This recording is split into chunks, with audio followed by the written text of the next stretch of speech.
Greetings, adventurers. It is I, Grumbles. I'm back with part 6. It'll probably be the final part. A little bit of bonus material for this beginner's guide to Dune Awakening. Thank you again to all those who've left comments and likes on the preceding episodes. I'm glad you found them useful. Thanks for the positive energy in the live streams as well. I thought I would just pop on here and make another quick one. It's been, I don't know, a day or two. As you can see, we ran out of power at the old base, having moved on. And with the shields down, everything, as I just arrived back to it, yes, I braved the worm journey again. I crossed back across the gap on my trusty Mark 1 bike here. But everything is rather in disrepair, as you can see. The place was powered down, no shielding. But I wanted to show you a couple of things for the next part of your journey. I have picked up a couple of extra tools and done some research. I'll talk about that in a moment. But the next part of moving on that you would ordinarily see in the top left of your screen, your journey steps, that I have already completed, involve going to your map. So we've set up our new base over across the gap. You'll be able to see it on the map here. That's where we've set up our camp temporarily, although I already think about moving. What you want to do is come to your map, look for, it says all of your bases. So if you have more than one sub-fief down here, you'll have to do this to all of them to complete the journey step. And remember what I mentioned in the previous episode, that locks your journey steps for the next part of your progression. So you, in order to get rid of them, you come to the map, you hover over the fief, and you hold down the X key, as it says there, abandon base. You'll be prompted with this warning. You're about to abandon your base. The sub-fief console will be destroyed, and the base and all its components will be free for anyone to take. Do you want to proceed? Yes. Confirm? Please confirm if you want to abandon your base and destroy the sub-fief console. This cannot be reversed. Do you want to proceed? Confirm. So it'll ask you twice. That is now gone, and when we drop out of the map, whilst this place is still powered on, because I built a little power... In fact, actually, the power might have gone. Yes, everything, the power is gone again. Okay. Yeah, so that has removed the sub-fief, which was just here. I built an actual replacement one because the previous one was already deleted. There is a power generator that I put here, as opposed to the ones that were on the roof, just temporarily, while I'm showing you this. And you can see all of this stuff is off, because it's no longer within a sub-fief. This means anybody could come along with their construction tool, right-click down to demolish, and hey presto, start removing it. Now, of course, ordinarily you would do this from across the gap, and you wouldn't come back to your base. However, I wanted to also show you that you have an opportunity, if you were to come back down here, if you so choose, that you yourself can go through and demolish all of these things and collect all of those lovely resources back that you had previously invested into this place. So it's entirely up to you. You can see it only takes a few clicks. We can get back the scrap metal from there. Actually, the fuel cells that we had in it dropped on the floor, so we can grab those too. Let's get out of the sun. Well, I should just call this beginner's guide, or how to continually get sunstroke on Arrakis. But let's carry on taking these away. You can see what some of the decay and damage looks like on the screen now as well. But yeah, essentially we're not going to use this base. We're never going to come back, at least not in the way that we need a base, unless you really for some reason like this area and you'd choose to come back just for fun to live in this area. You know, we still had some things, some storage boxes here. All of these are not worth a tremendous amount, but they can all be put in your recycling machine, which we'll show you at the other base. So let's grab them anyway, because this will be some spare parts that we can utilize at the other end. Let's take as many of these things as we can and break them all down. We're full, so let's utilize the inventory. Hold F on your bike and open up the inventory. Put all these things in here. You can sort it by volume at the bottom left. Put the heavy stuff away first, for example. But we're just going to throw pretty much anything in here so that we've got space in our pockets. There we go, like that. Bunch of these, like so. Okay, that's full. Take whatever's left in there. Get the construction tool. Demolish these. And it's entirely up to you. They're not worth a tremendous amount. Of course, we're going to take Mousy with us. We get some copper ingots back, from the chemical storage, so that's probably worthwhile. And there we go. That's pretty much the job done. The storm will do the rest.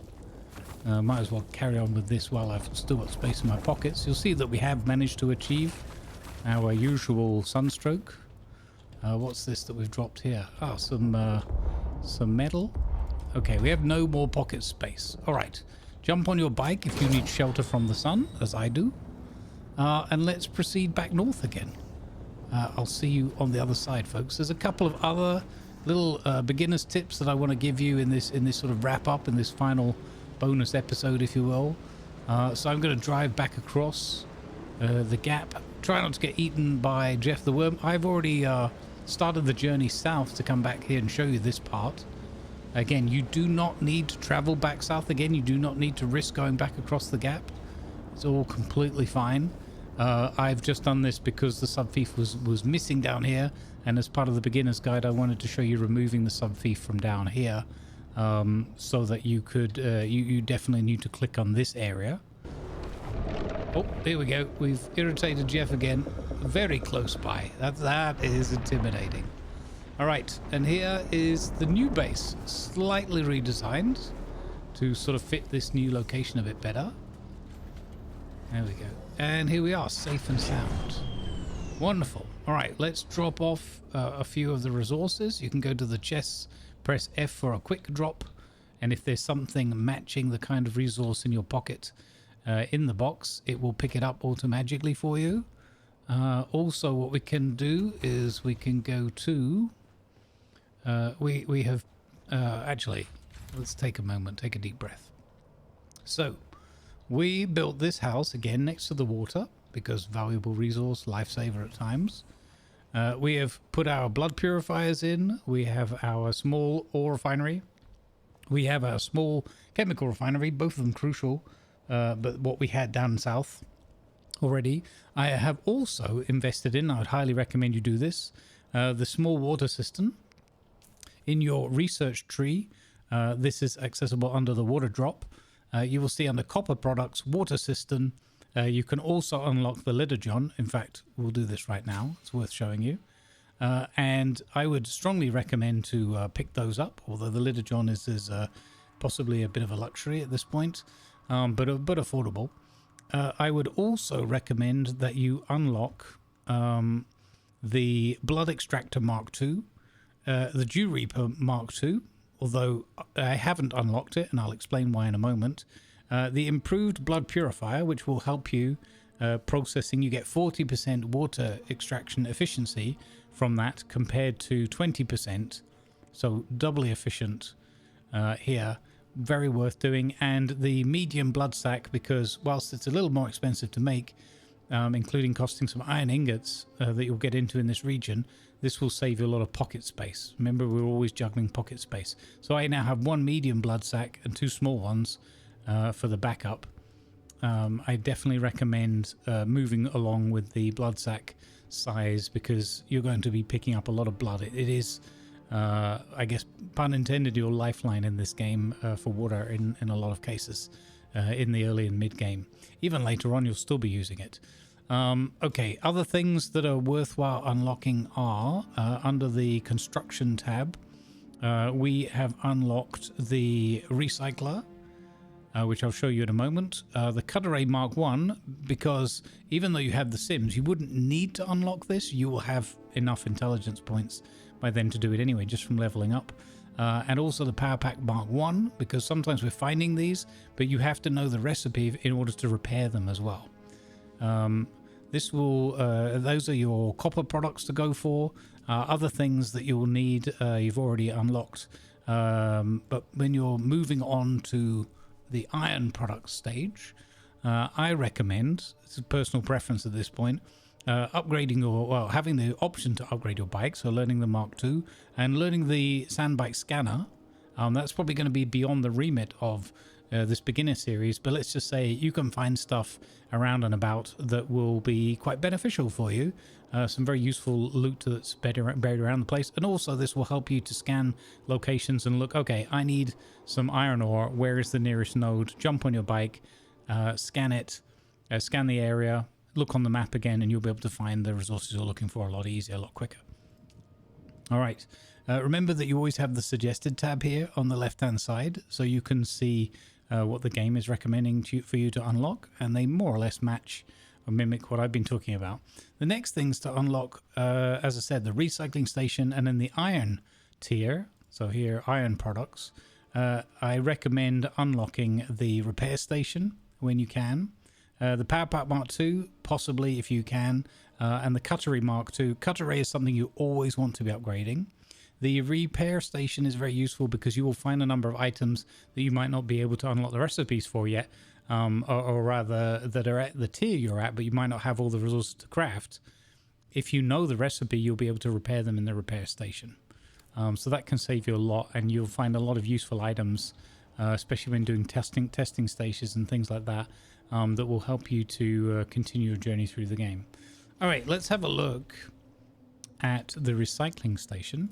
Let's grab a bunch of these passive suspensor belts that have saved our lives a few times, and some of these basic weapons, some bike parts. Let's grab those, and let's go over to this recycler that we've constructed in the corner. We use the recycler, and then look at this. We click on the item we want. Be very careful, select the one you want, because this goes very quickly. You will get back 1 particle capacitor, the number there, and we have 9 in store in total in the base. Hit recycle, it appears instantly over there even though the machine is still whirring, and you can double click to take that out of storage. Do that a few times with these other items that you don't need anymore. So these Mauler pistols, we've moved on to the rifle. We grab all of these passive suspensor belts. Now it can be sensible sometimes to keep maybe one of those in your base as a backup in case, for example, you get eaten by the worm. We're going to break down that back seat for the bike that we're not going to use because we're on our own currently. Have a look through here. There's a Kinjal. We're currently using our bloodletter weapon. Again, you could keep this as a backup, but I'd rather just recycle it and get the pieces back. An improvised mauler and a Sandbike engine Mark 1. Okay, we can get rid of that. We have one already that's in good nick. And that's everything so far.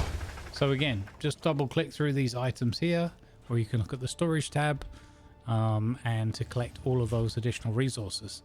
Now, if you remember, some of those things were quite crucial in many of the items that we wanted to make. So by recycling those items, we've saved ourselves an awful lot of additional questing and trouble, as it were, in getting some of those items back. Oops, I'm picking these up directly from the bike. Of course, what we could have done is just gone to the storage and put them in. But anyway, I'm going to look at each of these boxes in turn, press F for quick deposit, and hey presto, my pockets are partially empty.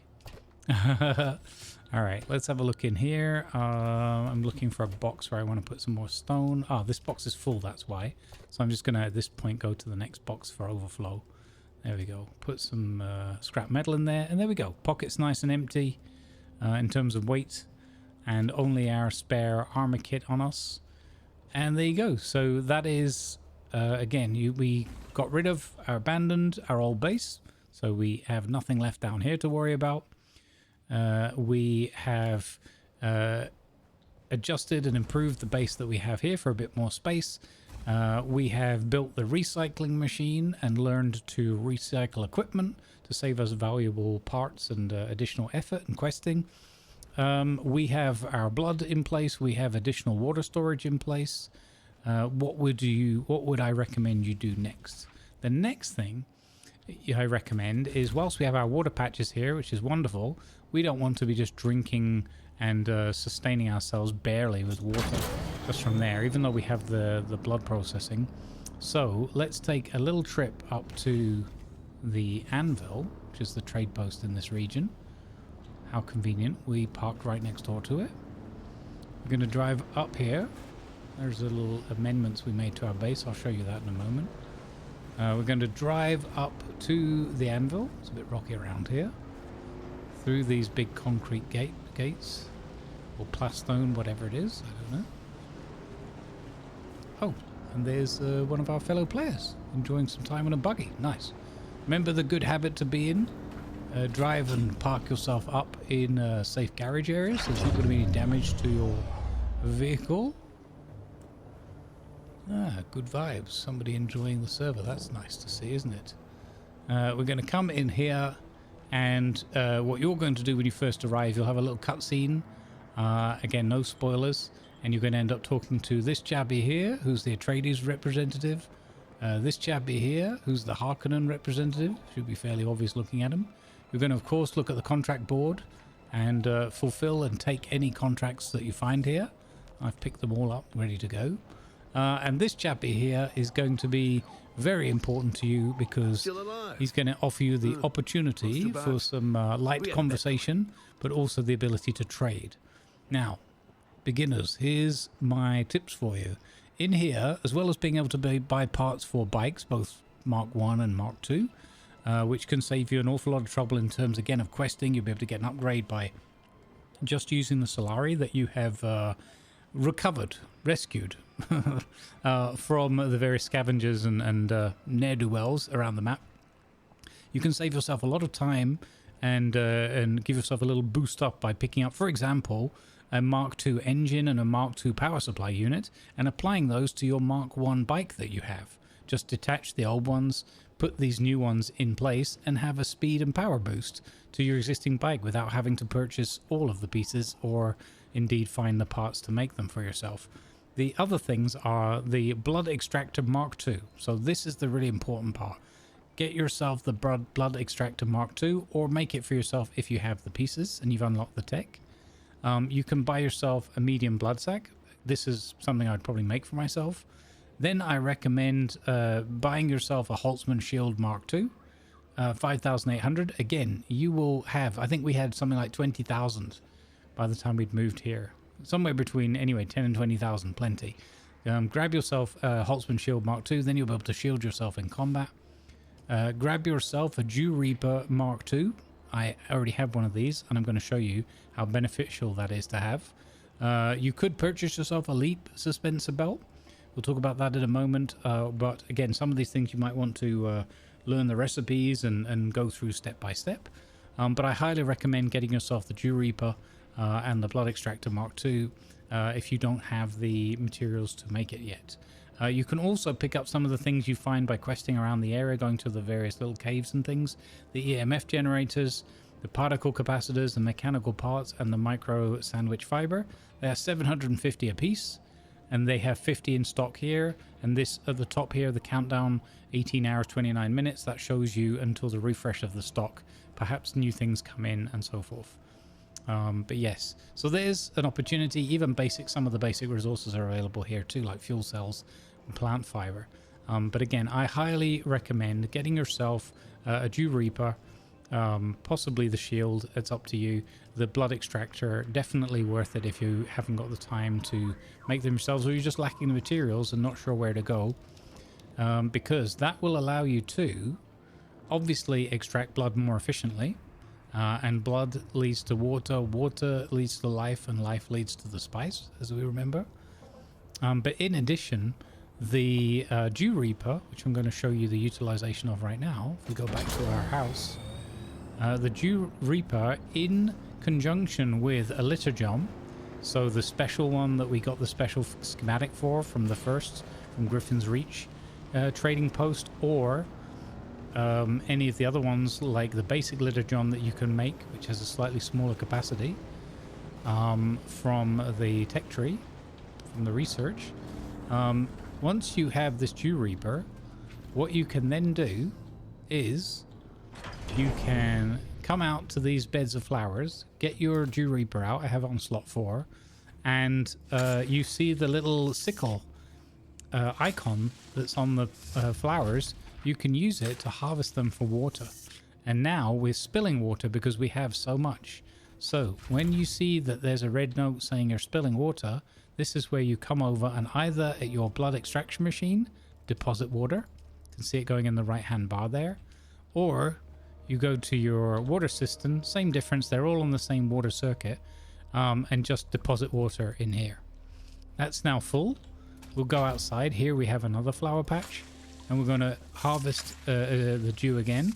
And on the right hand side of the screen, you will see at the moment it says pour dew harvest time. That's because the optimal time is just before dawn to harvest the water from these plants. That's when they give off the most water in total. How can you tell this?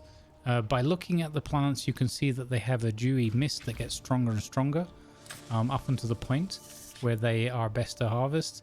And now you can see that it's daylight, the flowers have closed up and they no longer give off any of their water.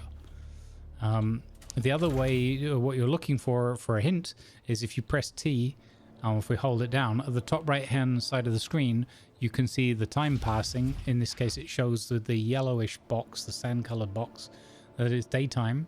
And then you have the nighttime, and you can see it steadily goes from a very, very dark, almost black hue, all the way through to a light blue.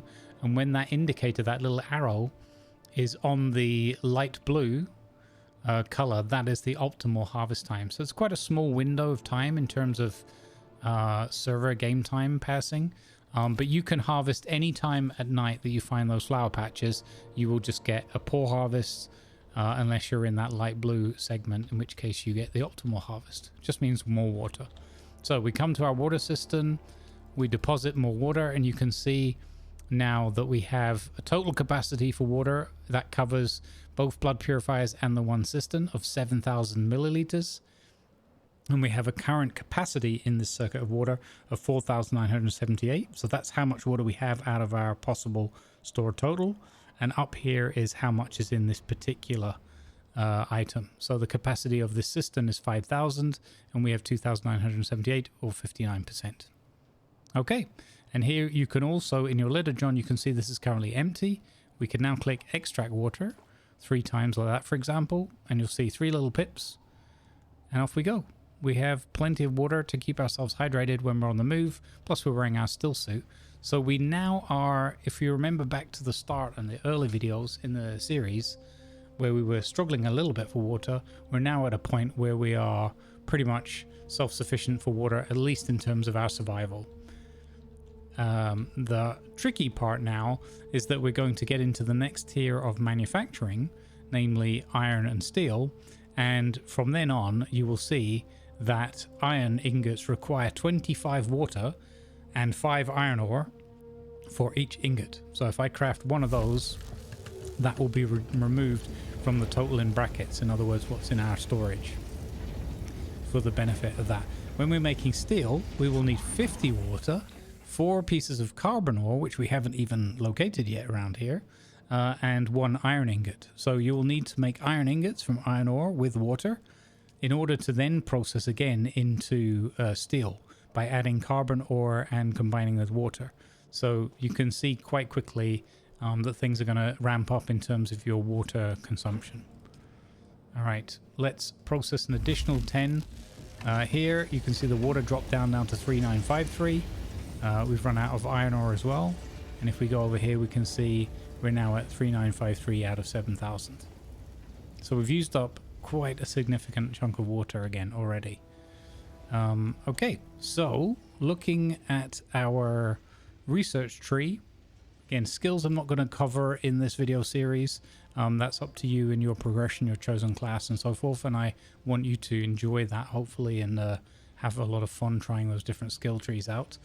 In terms of research, again, to recap, we have unlocked in the water discipline the water cistern, the Literjon, to make more of those, the blood extractor Mk2. We will unlock, in fact we have enough, we'll unlock the Dew Reaper so we could make our own as well in the fabricator.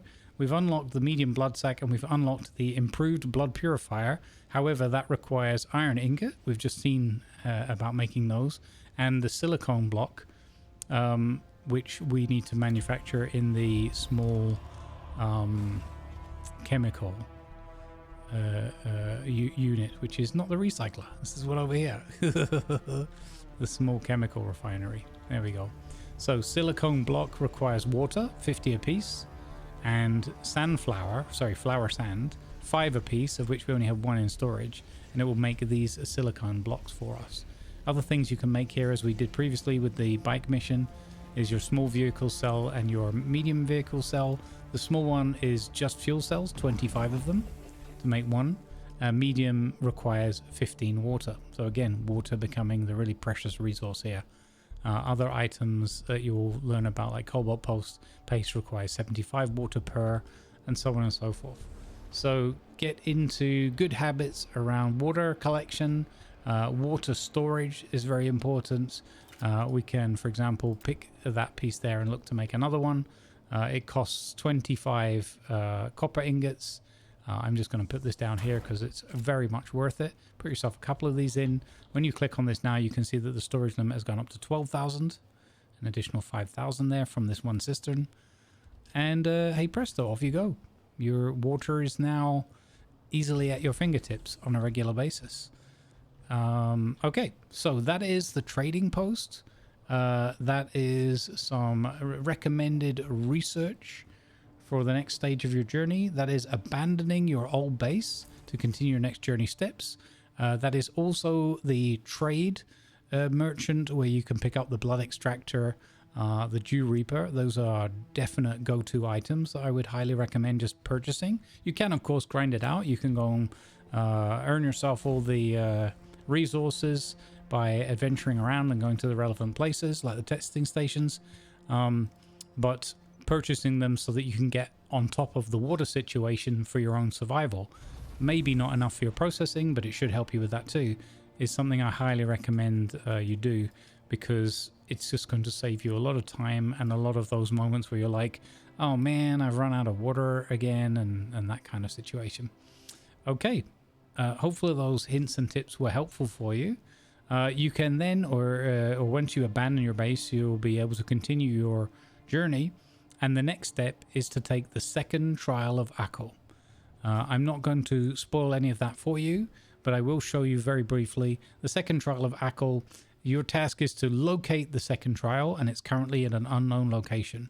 You can view location and try to work out by picturing in your mind that, so a little block of rocks, kind of one circle, another circle above it, with a smaller cluster of 4 rocks to the left and side of it. You can try looking at the map and zoom out a little bit and see, just have a look around, see if you can find it. Now, of course, we're going to have a hard time right now because it's nowhere that we've directly traveled to. So what are we going to do? We're going to use our trusty probe, which has a survey probe loaded into it, and we're going to find ourselves a high enough up spot. Let's take the bicycle, it's hot, and we're going to search for this trial. If you would like to find the trials all on your own, apart from that first one you get gifted to you anyway, you get told where it is, then my advice is, look away now, so that you don't have anything spoiled for you.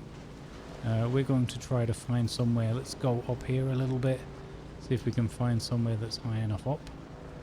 We'll park our bike safely over in the parking zone. Well, there's another little tip here for you as well. You will find some of these bikes here, especially if they have the back seat like that say claim ownership. These are scrap bikes. You can claim the ownership of that. If we press F, we can press 6, not 6 because we've changed tools. We can grab our vehicle backup tool, and we can now we now own that. We can put that away, travel back on our own one, and then you put it down in your base, use your welder tool to then take it apart. You can even do that now, detach. So detach each of the individual pieces. These are all listed as scrap pieces, so not very good quality, but you can grind them down, and thereby again it's another way of saving yourself a little bit of grind, because you'll be able to take this bike, grind it down, and have some spare parts. So that's a top tip for you. Now we're doing this in the daytime, which is again suboptimal because we've got to climb up high and we're going to get roasted by the sun. Anyway, let's have a look. I have purchased for myself a leap suspensor, so now when I press and hold the space bar, I do a little leap up like that, and I can float and use the lovely Dune suspensor technology, which can be very, very fun, and it can help you a lot if you don't have, for example, enough stamina to keep climbing up the rock. You can hold the space bar again and move up to the next level. It literally does what its name says. It helps you to leap up a little bit further and find yourself in hopefully a safe spot when you might run out of stamina or otherwise. Let's go up here and see if we can stand in the shade and see if this is high enough to launch a probe from. I need to put the probe back on my toolbar.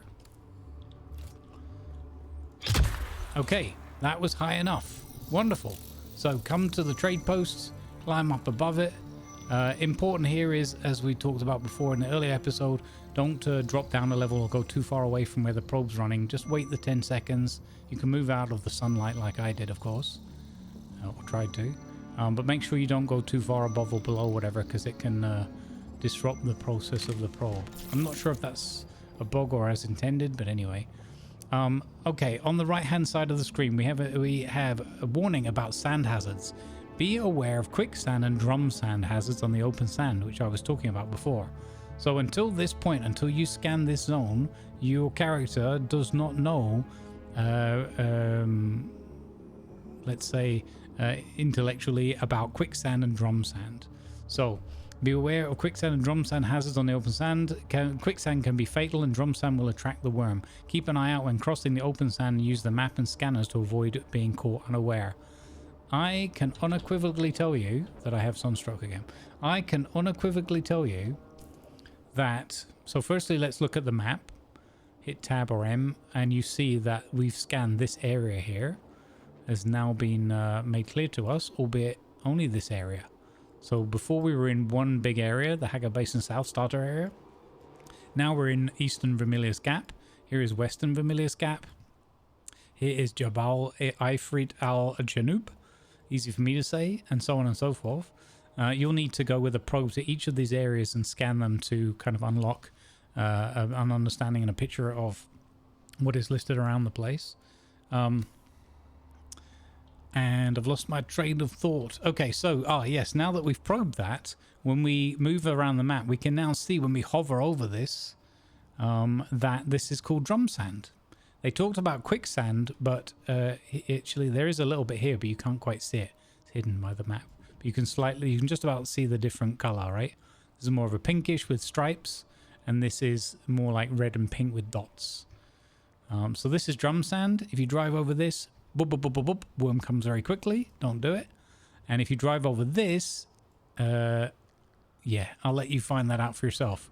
Top tip, don't do it. Don't drive over it. It's as simple as that. Just don't do it to yourself. It's not a good time. I promise you. It's really not a good time. Okay, it's terrifying. It's a great feature of the game, but it's not a good time for your character and your equipment. Alright, so we have now probed, and remember that our main task, our objective right now is the second trial of Akko. I highly recommend, when you move to this area, doing this probe, finding the second trial and going through the second trial is very beneficial to your further progression in the game. In fact, it is essential. So once you have scanned, you'll remember in the southern area, again, spoiler warning for those that want to find this for themselves. So I'll give you a few seconds to dip out of the video. Thank you for watching. Please like, subscribe, comment and share. For those that don't mind, you can now see another purple, if you can see the colors. There is another location here, and if you remember that picture we looked at with the hint, it was this cluster of rocks, and to the left of it another cluster that was like 1 and 3 more, so 4. So again, a little bit tricky maybe in your mind's eye to see it, but essentially the more you zoom out you see less markers, and it maybe matches up from a size scale point of view. But yeah, this is the trial here called the Deep Struggle. I highly recommend that you undertake that deep struggle pretty soon when you get here. It's another trial, so it has a story style playthrough to it. So some challenge, but not to the extent where you're fighting and losing your life and equipment and money and things like that. It is much more straightforward than that. It's very interesting. It's wonderful lore. It's really tied into Dune fantastically. I highly recommend you do it. It is essential to your progression in the story, because in order to make things like the silicone cubes from the flower sand, you will need to have completed that trial and obtain something that you get, knowledge, Fremen knowledge, that you get as a reward. If you do not do it, you will have a hard time making silicone blocks, not cubes, silicone blocks, because you will not be able to gather the flower sand. All right. I think that this short and sweet episode will wrap up this beginner guide. If you are interested in similar content, please remember to like, subscribe, share, comment, and so forth. Give us a thumbs up and let me know in the comments if you'd be interested in more sort of intermediate, mid-game stuff. Late game, I'm only really just getting to myself. I have a good outline of it, but in terms of actual experience, I'm only just getting there into the deep desert and stuff like that. So yeah, let me know if you've enjoyed this, and if you'd like to have more intermediate comment. Yeah, let me put my teeth back in. If you'd like to have more of the mid-game content covered in a similar style, let me know. All right, for now though, this is Grumbles signing off. Good vibes go with you. Have fun, and I hope sincerely that you get as much fun out of this game as I'm having.